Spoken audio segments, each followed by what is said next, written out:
Ladies and gentlemen, welcome back to the Detail Rag Podcast. We are on episode number 54. Today, we're going to listen to talk to Justin Dean from Mountain Town Detail. Justin, thanks for being here. How are you today? Yeah, doing pretty good.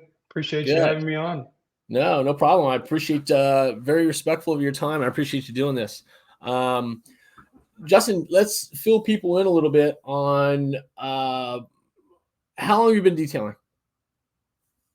Oh, well, if you look at cleaning cars as detailing, then a long time. But Okay. actually detailing, I would say 2018, like actually really getting into it, not just a cleaning of the car, not just a Okay. wash. Right. But Okay. back in high school and such, I washed cars with my grandpa during the summers. Like that was my job during the summer. So Okay. So it's kind of been something with you it's been around for a while. yeah, it's definitely been around for a while. I've always had the passion for, cleaning the car, but Okay. then detailing, another step, another process. Another step, another process. I understand.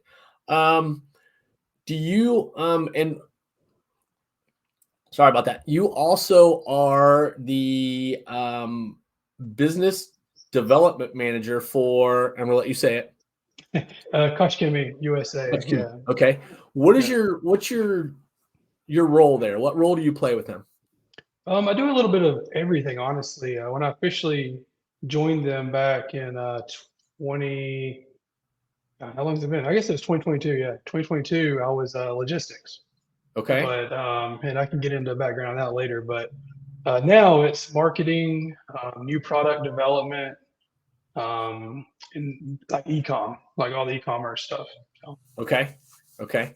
Um, how did that all come about? Or do you want let's start with I know you have and I don't want to say a past because that kind of sounds bad, but I know in the past you were in Bozeman, Montana. And did you start your journey there? well, detailing journey, yes, Okay. but I sort of have a past that goes further and deeper into that and how I got there. Okay. So I'd love to share that. If I can give a quick rundown of where I came from and how I got to where I am now, Okay. if you would So like go ahead. something Go like ahead and that. start. Yeah, absolutely. Tell people where it all Okay, started. so back when I was 18, I started working at FedEx. And I know crazy, completely different than detailing where I'm at now. But I started as a handler on the docks, loaded trucks, unloaded trucks, um, and eventually just moved my way up in the ranks at FedEx. And eventually took a job out in Wyoming. I originally started in Georgia, took a job out in Wyoming, really pursued management then. And then finally got my first gig in management in 2013 in Bellingham, Washington. So I was actually Okay. up in Washington for a while. I was in Wyoming for a couple of years, went up to Washington, then transferred to Bend, Oregon as a manager again, Okay. just because I really enjoyed skiing at the time. And so I tried to hit up all the good mountain towns. So Okay. hence Mountain Town as well. I have a lot of connections with Mountain Town, but um, after a few years in Bend, I transferred to Bozeman, Montana. Um, and I'm telling you, Montana is amazing. But I bought a 2010 Forerunner back in I don't know, 16, I guess, 2017. Um, got it for a really good deal. Horrible paint, horrible, horrible. I went, I asked the dealer, I actually bought it from the dealership, but I still got a good deal. And I'm like, what'd you do to the paint? He's like, oh, I buffed it. And I'm like, oh, I don't know. All right, so, sounds good. So I knew going into buying that I was going to have to do some work to it, or send it to get some work done somewhere. I Right. actually went to 3 or 4 shops in Bozeman and asked, "Hey, can you do a one step on this?" And at the time, I didn't know what a ceramic coating was really. I wasn't following the industry, and they're like, "Oh yeah, we should do you can do a two step. This needs a two step and a ceramic. I'm like, how much is that going to run me?" They're like, 3,000, and I'm like, yeah. So and everybody I asked was the same price, and I was like, I've done this before. I'll just go buy some stuff. It's going to be way cheaper. So I actually went and bought a bunch of chemical guy stuff. So, Okay. you know, I mean, a lot of people start with chemical guys, and that's where I started, really getting into the passion here. But got all that dialed in, and New Year's Day of 2018, I posted something on Facebook, just asking if anybody else, you know, would like to have their car detailed for cheap because I had all the equipment. So hey, let's make some extra cash. Sure. Um, Not knowing the market was incredible in Bozeman, Okay. it blew up. It just blew up from there. Like within 5 minutes, I had like 5 bookings over the next Nice. couple weekends. A little nervous because, you know, obviously, but then again, I'm only charging them, you know, very little. Right. Um, and I charged $100 for, you know, interior, exterior, and you know, crazy low. But at the time, it was like, man, it's just extra money. I didn't know what to charge. Right. And about 4 months into that, I had a guy give me like $400 after and I'm like, hey, it's only 100, you know. And he's like, no, do me a favor and stop charging 100. You need to charge 400. And said, keep it and do me a favor, keep going at 400. He goes, you Okay. know, he told me something that I didn't really think about at the time, but he said, think about this. If you detail one car a weekend, that's the same amount you're doing now for 4 cars. Yeah. So what's different? You know, there's nothing different. If anything, you're just going to gain more bookings and, you know, make more money. So I did it. I changed everything to 400, and guess what? Nothing stopped. It just kept going. Well, So that was I actually formed Mountain Town in 2019, okay. and the name I'll get behind the name real fast. The name Mountain Town obviously is my you know, passion for just like mountains and mountain towns. I've always lived in them. That's sort of my past. Like, you know, each mountain town I went to, as I transferred to a different state with FedEx, you know, I gained more skill. You know, not necessarily detailing skills, but like, you know, leadership skills and Sure. personality traits and different things that, you know, help me to this day that I did not know at that time. But Mountain Town actually is a small creek that runs through my one of my home, really close to my hometown. So I thought to myself, you know, if I ever moved back to Georgia, at the time I didn't know, I probably don't want to live anywhere besides where I'm at, or like my hometown area, like North Georgia. And that'd be a good because it can relate to, you know, that area as well. Right. So not only do I live in a mountain town, I can always relate to a mountain town when I do get back, if I do, you know, move back to Georgia. And I do live in a mountain town in Georgia. So, Okay. um, but in 2020, I was lucky enough to be a part of the Grambassador program from the rag company. Saw that. It's awesome. So, and that was a COVID year, so that was super hard. But then again, it wasn't. It was hard because I couldn't do anything really outside of my garage, basically. Right. But you know, obviously, it didn't hamper my detailing. My detailing stayed busy, like super busy. But I just didn't have any. There was no contact really with anybody else. It was just me. Right. So I thought it limited, you know, what we could do as your ambassadors because it was just us all the time trying to shoot content, and it was hard because you just didn't form those relationships. I did form one relationship though that was uh, obviously tremendous and really helped me get where I'm at now, and that was actually with Andrew from Koch-Chemie, the CEO. When the year that I became a Grambassador was the year that Koch-Chemie actually formed and, you know, came into the U.S. So the Okay. rag company was the um, first company, I guess, to or distributor to have our product. So as a Grambassador, I got a few of those products before anybody else. Okay. And I realized how much I loved them and how much they really helped me in the detailing industry because I always preach that let the chemical do the work. You know, you can buy all these fancy accessories, but you know, get there eventually, not immediately. Let the chemical do it. Right. But you know, I really got to try them out. I really pushed them hard, you know, during my Grambassador time, and then come February of 2021, I got a phone call from the rag company saying that I had won, you know, the Grambassador of the year, and that's my huge stepping stone was that. I Okay. told the guys, I told Anthony, Levi, and Dane at the start of the program that I wanted to open my own shop or further myself in the detailing industry. But being with FedEx for 18 years, that was nerve wracking. You know, Yeah.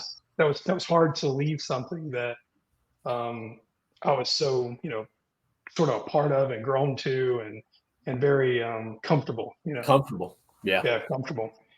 But it took a lot. But I told them that I would leave and pursue something else if I won, and I won. And I remember telling my wife, I'm like, well, I think this is the sign that I've been waiting on, because my business was really flourishing. It was going crazy. I could have left at any time, but being comfortable at FedEx just really held me. Um, in 2022, I went out to the TRCMA, that the new media event that the rag company holds every year, Right. and sort of that was sort of my okay. Let's spend money, go out there on my own. Nobody invited me. I mean, the rag company obviously told me I could come, and I wanted to really introduce myself to Koch-Chemie and the guys there. And I went out, did it, hung out with them a lot that during that time that they were there, and um, actually got offered a job, and it was something that I still said no to at first. It wasn't the job I really wanted, and I said no. But that sort of goes back onto the being comfortable where I was. Where you were. It was just so hard to leave it, and I do think everything happens for a reason. But like right after, I mean, literally, it was like right after I got home from that trip. Like it was while I was driving, but I just got back into Bozeman. I kind of drove down to Boise. My dad called me and actually let me know that my mom has actually had stage 4 cancer, and they only gave her a couple months.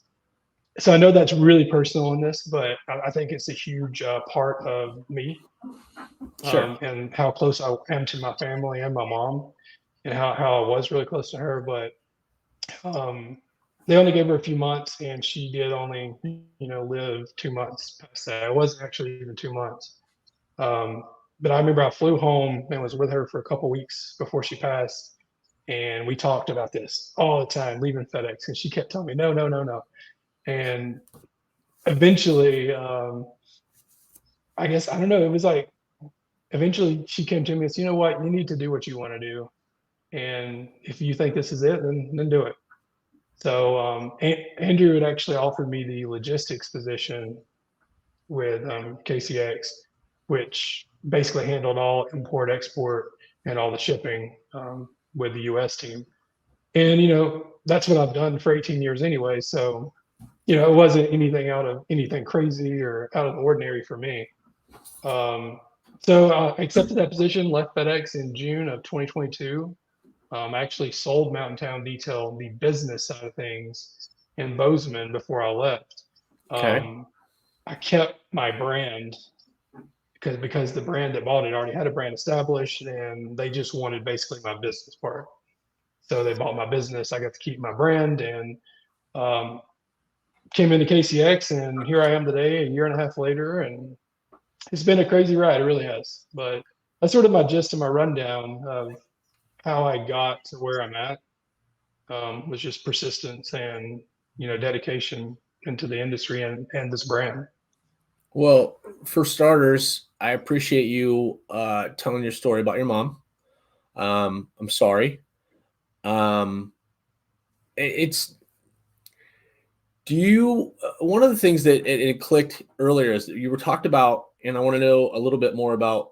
You said that you learned some skills along the way that were not detailing skills. Can you elaborate on just a little bit?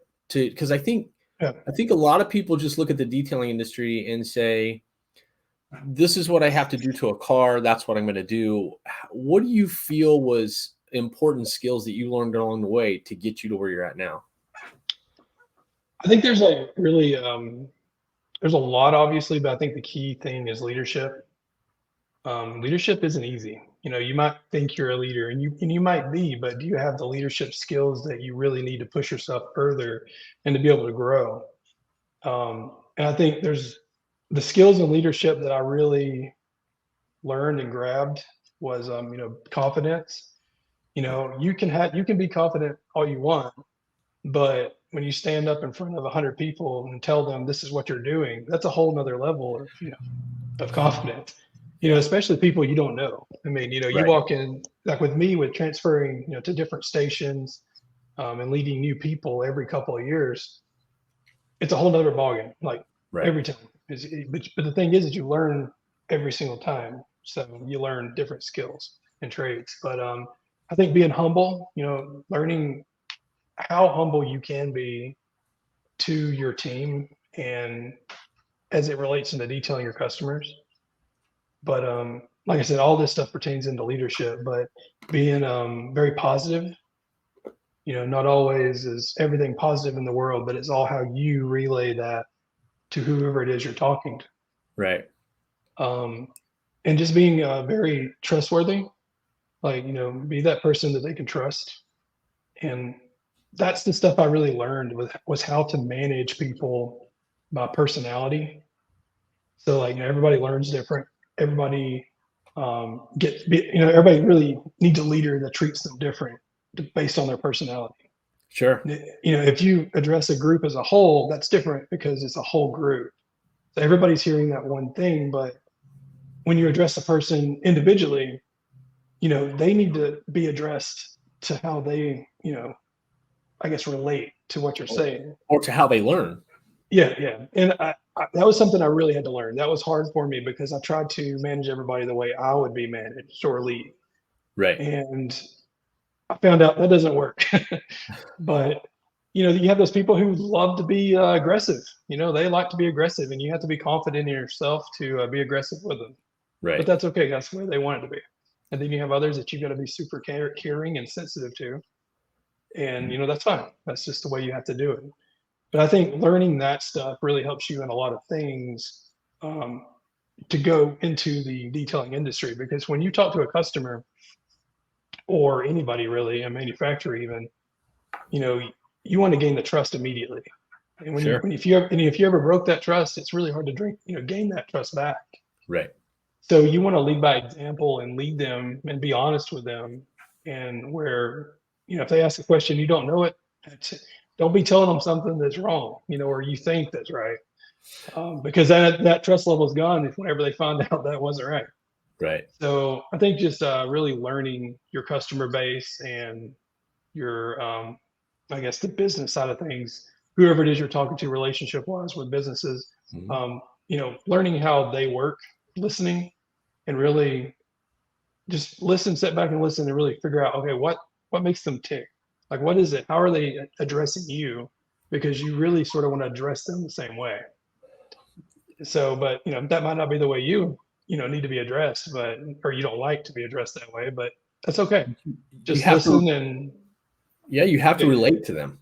Yeah, yeah, you you have to just be have to able to relate. Yeah, relate to them on their level. yeah, correct. Yeah, Um, because it's like, you know, different people on different levels don't actually grab that information and process it the same way. And yeah, I think I'm just guessing that from your background with FedEx, you got to interact with a lot of different people, a lot of, especially when you were moving around, yeah, and you learned how to deal with people, which is awesome. yeah, correct. I mean, you always have your boss right on your back, riding you, but it doesn't mean that you treat your employees that same way. Right. Um, always treat whoever it is with respect and listen to their needs and concerns. I've always been that way, but I lack my confidence level, and I think that's really what I gained was being put in those hard situations, to build that confidence, Right. and I think that really helps you along the way, for Yeah. sure. So then when you decided to leave Bozeman, what was the deciding factor to come home? It was my mom. Your mom? Okay. Yep, yep. So when right before she passed, she obviously she didn't tell me to go home, but I told her that I was coming home. Right. And, not only to help my family, really my dad for sure. I think being there with my family, my kids and my wife, being there with him would help him in the process and just help, everybody around us as well. Right. And I just felt like that's really what needed to happen. But also because, Andrew did offer me the job and it is something that I felt comfortable with. So I got up and left. That was it. Drove across country. So man, That's back awesome. Did home. you? So are they located in Georgia then? We are in like right north of Atlanta. Yeah. Okay. All So right. that's where all distribution, like everything comes from Germany, gets on the boat, comes to us, and we're the main distribution throughout the US. So anything you get, it comes from us. Comes from you guys. Yeah. Okay. At one point, I think I saw.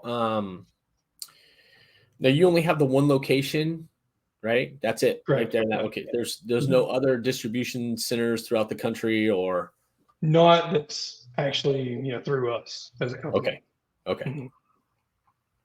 Mhm. Um, so tell me a little bit about when you moved home. You looked for a mountain town, obviously, right? Now, are you're still detailing, right? Correct. Yeah. Okay. Is that a full-time venture for you? No? No, it's part time, and to be honest, it was only part time in Montana as well. Okay. Okay. So mine's always been part-time, and I feel like I know there's a lot of people that would give you and I a lot of flack for, well, you've never run a full-time business. Yeah, try to run my part-time business as full-time as I can, but there's other reasons why I don't do it full-time. Just the same as with you. Mhm. Um, and I've never wanted to be that guy that takes anything away from somebody who does it part-time, because it's just as grueling to grind part-time as it is full-time. I mean, in my opinion, right? And I have total respect for people who are just doing something they enjoy doing. And, you know, so, um, so how long have you been home? It's been a little more than year and a half, a little more than a year and a half. Yeah. So I watched a couple of your videos. Your house and land looks beautiful, by the way. And Oh, thank you. Appreciate it. watching the video about the garage being built was pretty interesting. Is that's all done then? It is all done. Yeah. I finally got everything done with it. When I say everything, I mean like everything I wanted to do with the garage, like flooring and all the accessories and all my tools that are built the actual garage up. Okay. I've been done with it at probably a month now. Yeah. Okay. So are you is that where you detail in, is in the garage? Correct. Yeah. Okay. So tell people a little bit about your YouTube channel. Are you still So doing that? I am still doing that. So it's funny. I was really building some steam up back in Montana, and then when I moved, I didn't really detail for like a year because I didn't really have a place to do it. Right. Um, and I'm just, I'm not full time, so I don't want to do mobile because I'm not full time. Right. So, and it's more of a passion thing. I like doing it, and I want to do it in my garage, and that's just how it is. But yeah, my YouTube wise, it's a little bit of everything. Like I think moving throughout, starting this year, will be more KCX driven due to me being a part of this brand and working for this company. I probably won't be doing a lot of, outside of KCX product Okay. minus like accessories and stuff. But it will be more of focused on our product, Okay. but a little bit of everything and comparisons. I might compare to other products on the market, but I'm never going to directly be using other Be using products. other products, which is Yeah, yeah, understandable. yeah. It's very understandable. So, where do you so you're at home detailing part time, full time as the business development manager at Koch-Chemie. Where do you see yourself? I kind of got the feeling that when you were at FedEx, you had some goals as far as how you wanted to move up through management. Do you see those same opportunities where you're at now?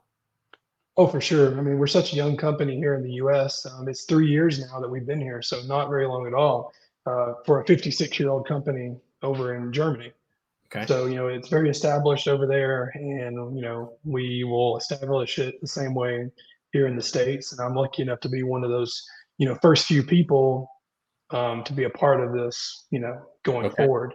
So, yeah, I mean, I want to stay and just grow the company and, position wise, whatever comes about, I'm ready for. So, So um, go ahead. I was gonna say that I like being a part of the industry and seeing all the faces, so I never wanna be stuck behind a desk, let's just say that. Yeah.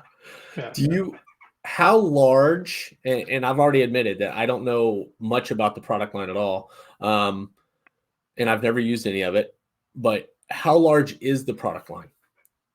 Here in the US, we have around, 40 SKUs of Okay. chemical, and we don't really have anything that we don't have. There's a few niche products that we might not have, but, anything you need, we have.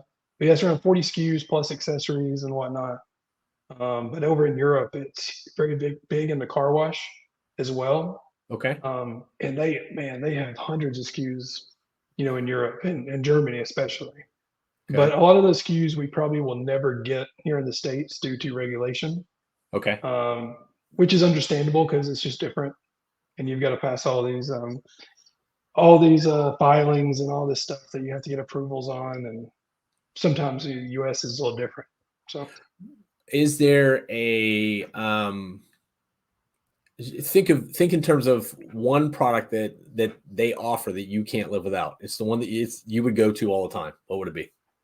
It'd probably be Green Star. Green Star is an all-purpose cleaner. Um, it just works well with different scenarios. You can use it pretty much anywhere, complete, depending on the dilution rate. And that's sort of what our product system is a lot of dilution. Like we don't have a lot of ready to use. We do Okay. have a blue consumer line that's ready to use product, which is 10 SKUs. But the professional line, pretty much everything is dilutions. So but yeah, Green Star, you can. Yeah, me personally, I have a little mixture that I do. That's a Polestar Green Star mix, which Polestars are like all-purpose sort of interior fabric Alcantara type cleaner. It's Okay. pH neutral, so it makes it safe on everything. But I mix whenever I have those really stubborn stains or really hard to things that just aren't coming out. I'll mix a little bit of that Green Star in with that Polestar, and I call it All Star. But that's something I've been doing since day one because Green Star was actually one of the first products to come over. So, but yeah, I would say Green Star because you use it on the exterior, use it on the interior, and it's just a go-to. I use more of it than anything else. So I know that you work for a chemical company, and I know you've been detailing for quite a while. But isn't it weird how all of us have to mix stuff together for some reason? Oh, yeah. Well, it's just the fact that it's like for them such a huge and long process, and for Yeah. us it's like, man, let's see what happens. It's in the garage. Here we go. Let's see. Yeah. So I and if you find something that works, it works.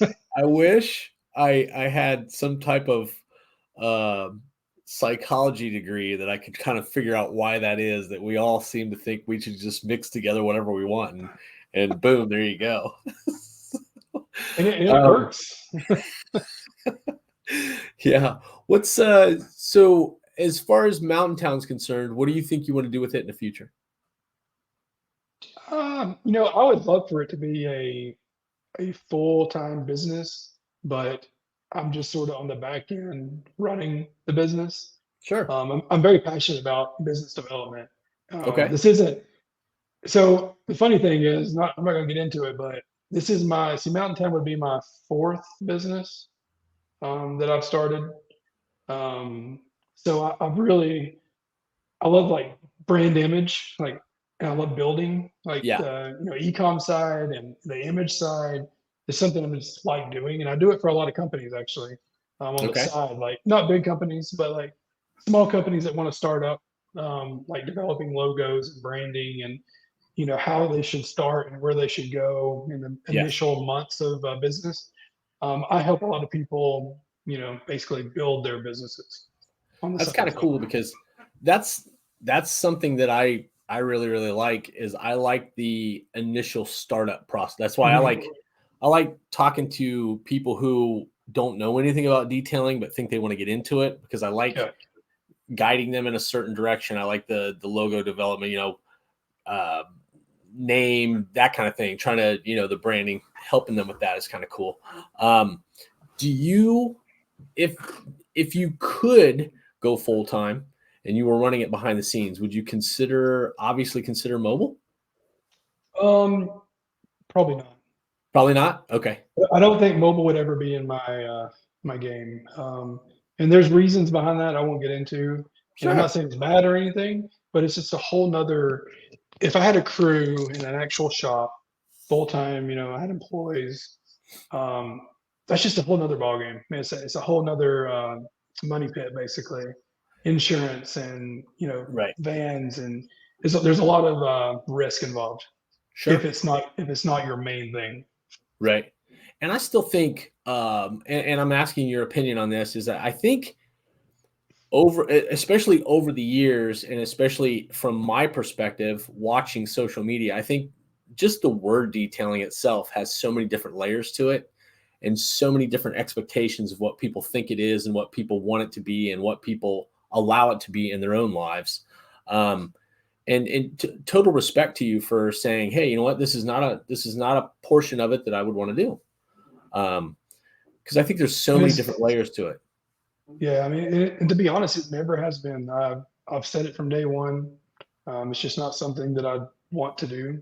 And I think honestly, it stems from me managing all the fleet that I've managed Okay.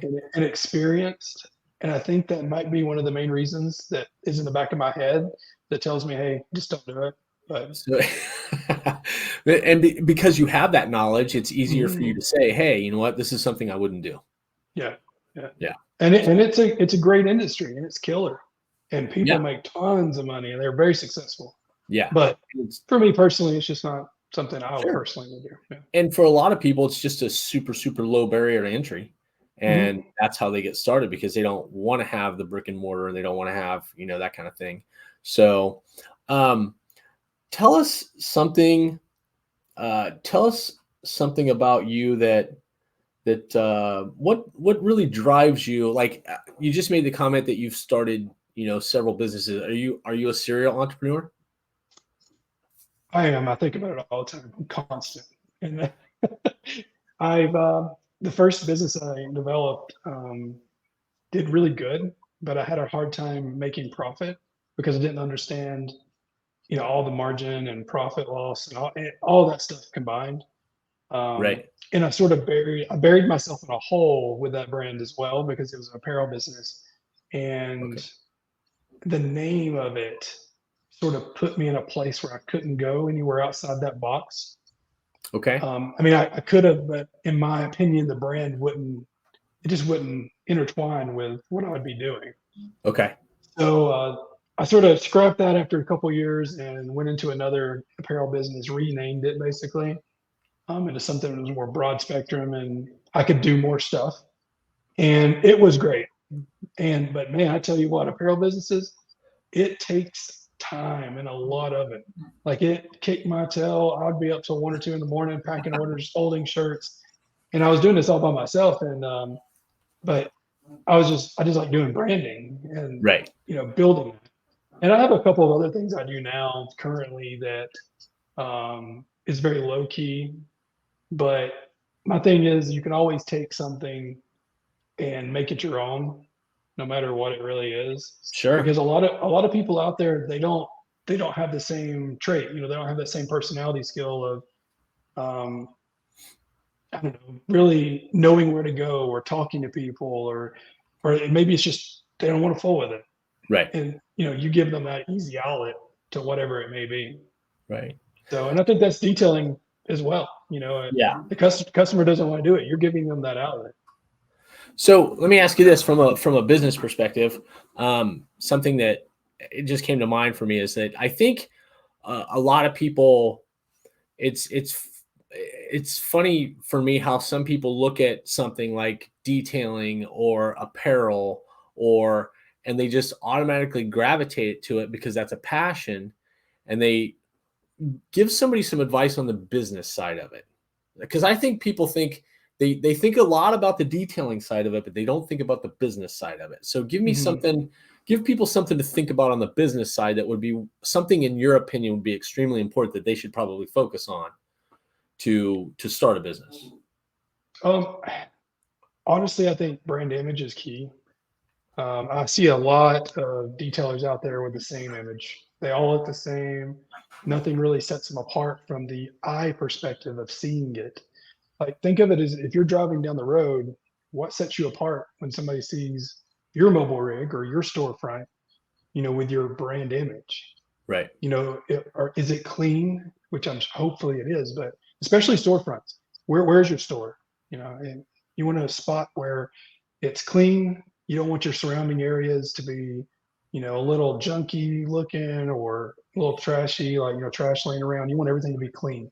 And I know that's harder said than done, but it's still doable. Right. I did look at opening up a storefront in Montana at one point because I found a really good deal. And I almost pulled the trigger. And the only thing that held me from that was one of the connecting units was somewhat junky on the outside. And it just, man, it beat me up all the time. So that's just image wise, people will see that Yeah. and will be like, you might be the best detailer there is, but Right. they may never even consider you because of the brand, the image that you're, really relating to and we're showing them. Right. But I think brand image, when you're first starting, really focus on that image. I think that's really key. And then also don't go after those huge products that cost a ton of money. Like I said, I started with chemical guys. Start somewhere small. See if you like it, because you know what, you might not like it, You might not or like it. Yeah. or it might not be a market that is going to work for you. Right.